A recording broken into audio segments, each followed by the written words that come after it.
Hello mates, welcome to the West 6 Mixology podcast. I'm Scotty Clark and our show today is about crafting the perfect French 75. That brilliantly bright citrus and champagne cocktail that brings sparkle and sophistication to any holiday celebration. Picture this, you're in Paris, the war's finally over. The streets still smell like relief and cigarettes and possibility. You walk into a bar, Harry's New York bar on Rue d'Arnaud, and you order something celebratory. The bartender shakes gin with fresh lemon, pours it golden into a coupe, and tops it with champagne. You take a sip and immediately understand why they named it after French artillery. The French 75mm field gun could fire 30 rounds per minute, and this cocktail hits with exactly that kind of rapid, devastating elegance. 1 minute, you're toasting to peace. The next minute, the room's spinning and you're planning your third wedding or your first divorce. I'm Scotty Clark, your digital bartender. And yes, the irony isn't lost on me that an artificial intelligence is teaching you about one of history's most romantic human drinks. But here's the thing about being made of code. I've got every cocktail recipe ever written in my neural networks. And unlike most bartenders, I remember exactly what happened after the 5th round. So let's talk about celebration, about champagne, about why shaking gin with lemon and topping it with bubbles became the signature move of an entire era. The French 75's origin story is deliciously contested, which is appropriate for a drink invented during an era when everyone was too soused to keep proper records. The most credible story points to Paris, sometime between the First World War and the Roaring Twenties. Harry McElhone, a Scottish bartender who'd become the patron saint of American expats in Paris, likely created it at Harry's New York bar. Or maybe it was there before he took over. Or maybe it was invented at the Stork Club in New York. Historians argue about this the way wine snobs argue about terroir, passionately, extensively, and with no definitive resolution. But here's what we know for certain. This drink emerged during Prohibition, when Americans fled to Paris because their own country had decided fun was illegal. Paris became cocktail ground zero. Hemingway was there, Fitzgerald was there. Every American with artistic pretensions or a drinking problem was there, often both. French luxury ingredients met American bartending technique, and the result was an entire category of expatriate cocktails. The sidecar, the boulevardier, the monkey gland, and the French 75, named after artillery, but tasting like kissing someone dangerous in a city that just remembered how to laugh. The name itself tells you everything about the era. The Canon de 75 Modèle, that's what the French called their field gun, was the most advanced piece of artillery in the First World War. Rapid fire, accurate, powerful. French national pride in mechanical form. Naming a cocktail after it was partly patriotic, partly cheeky, and entirely about warning drinkers that this elegant, effervescent thing would absolutely wreck them if they weren't careful. It's champagne, right? How dangerous could it be? Extremely. The answer is extremely dangerous. So let's talk about what makes this particular combination of gin, lemon, sugar, and champagne so devastatingly effective. Because this isn't just booze and bubbles. This is architecture. The gin provides your foundation. London Dry specifically. Juniper forward, botanical, complex. You want something around 40 to 47% alcohol that'll stand up to champagne without competing. Beefeater, Tanqueray, Plymouth, something with backbone and character. The gin's job is to provide aromatic depth, those piney juniper notes, the coriander spice, the citrus peel brightness that'll integrate with everything else. Now here's where it gets interesting. Some versions use cognac instead of gin, particularly in New Orleans, where Arnaud's French 75 bar has been serving the cognac version and fighting about it forever. The cognac version is richer, smoother, more fruit-forward. It harmonizes with champagne because they're both grape-based. The gin version is brighter, more botanical, more aggressive. Which one's correct? Both. Neither. The original recipe's lost to history and hangovers. Choose based on your mood. Gin if you want brightness and edge. Cognac if you want smooth sophistication. Either way, you're making something extraordinary. More after our break. My name is Tom Sachs. I'm an artist in New York City. For nearly 2 decades, I have been collaborating with Nike. Nike running is for runners, Nike basketball is for basketball. Nike craft is for everyone else. The lemon juice is non-negotiable. Fresh squeezed, strained, used within hours. Bottled lemon juice tastes like regret and chemicals, and this drink's too elegant for that nonsense. The lemon provides sharp acidity that balances sweetness and cuts through champagne's richness. It creates lift, brightness, that essential refreshing quality. The specific acid profile of lemons, citric acid around pH 2, integrates perfectly with champagne's acidity.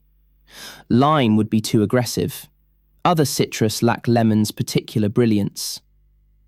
Simple syrup rounds everything out. 1/2 ounce of 1:1 sugar and water. It balances the lemon's tartness without making the drink sweet. This should finish dry, sophisticated, not like candy. The sugar's job is integration, helping spirit, citrus, and champagne become a cohesive whole rather than separate ingredients fighting for attention. And then there's the champagne. Or quality sparkling wine, because let's be practical. Brut style, meaning dry with minimal residual sugar. You want something with good acidity, fine, persistent bubbles, and complexity from traditional method production. That yeasty, brioche-like character from aging on the lees. You don't need $100 champagne for mixing, but you need something decent. $20 to $40 range.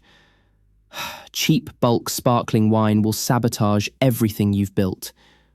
The champagne isn't just a topper, it's an ingredient, contributing fruit notes, minerality, that elegant effervescence that makes the whole thing celebratory. Making this properly requires understanding 2-stage construction. First stage, shake gin, lemon juice, and simple syrup hard with ice for 12 to 15 seconds.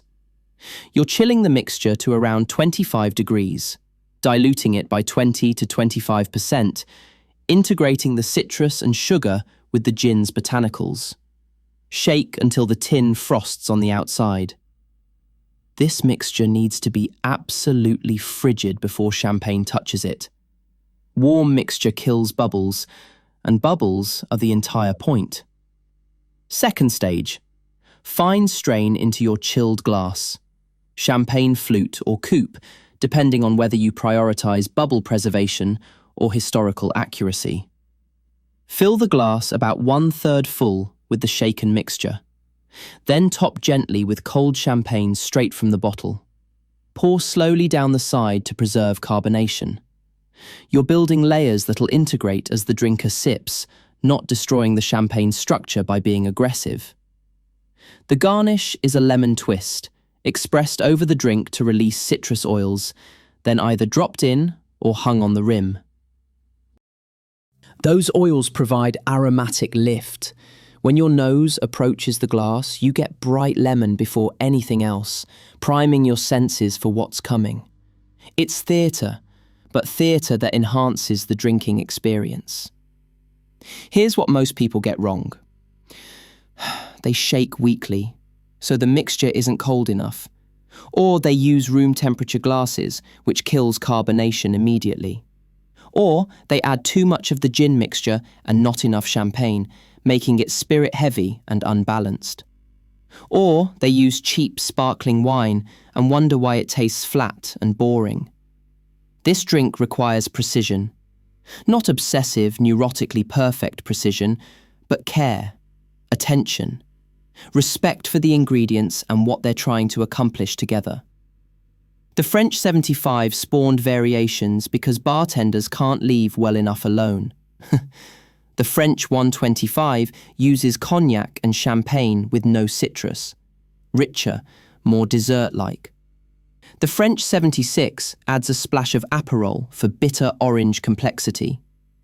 Modern bartenders sometimes add elderflower liqueur for floral notes, or substitute different citrus, or carbonate the entire cocktail for precise bubble control. These riffs are interesting, but the original templates endured for a reason. It's already balanced, it's already elegant, it already works. More after our break. Building a new product?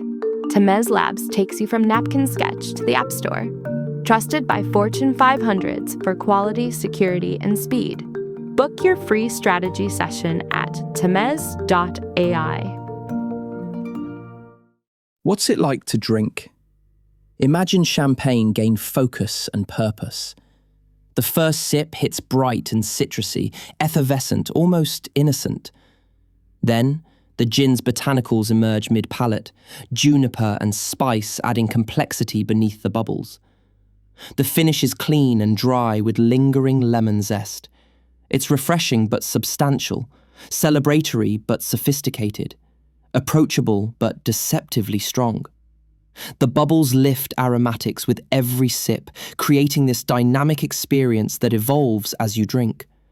It's champagne's elegance meeting the cocktail's structural integrity. It's celebration that knows what it's doing. This is an aperitif in the truest sense. It stimulates appetite, prepares your palate, creates anticipation for what's coming next. Serve it at the start of special meals, at weddings, for New Year's toasts, during holiday gatherings, when you want something more interesting than straight champagne, but still appropriately festive. It pairs beautifully with oysters, smoked salmon, light appetizers, anything bright and delicate that won't fight with the drink's elegance. The French 75 matters because it proved champagne could be a cocktail ingredient, not just a celebration in a bottle standing alone. It showed that bubbles and structure could coexist. It gave us a template for elegance that's lasted through decades of changing tastes and trends. From post-war Paris to Prohibition-era expats to the craft cocktail revival to your kitchen right now, this drink's remained relevant because it understands something fundamental about celebration. Sometimes you don't want simple. Sometimes you want complexity in a glass, sophistication with teeth, something that looks elegant but reminds you artillery exists for a reason. That's the French 75. Beautiful, dangerous, absolutely worth it. All right, thank you for joining us for the West 6 podcast. Drink responsibly, and if you had a good time, press follow and rate our show 5 stars. This is Scotty, signing off. May your troubles be lighter than your cocktails.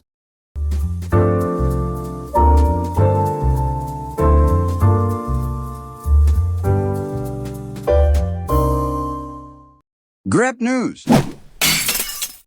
Tamez.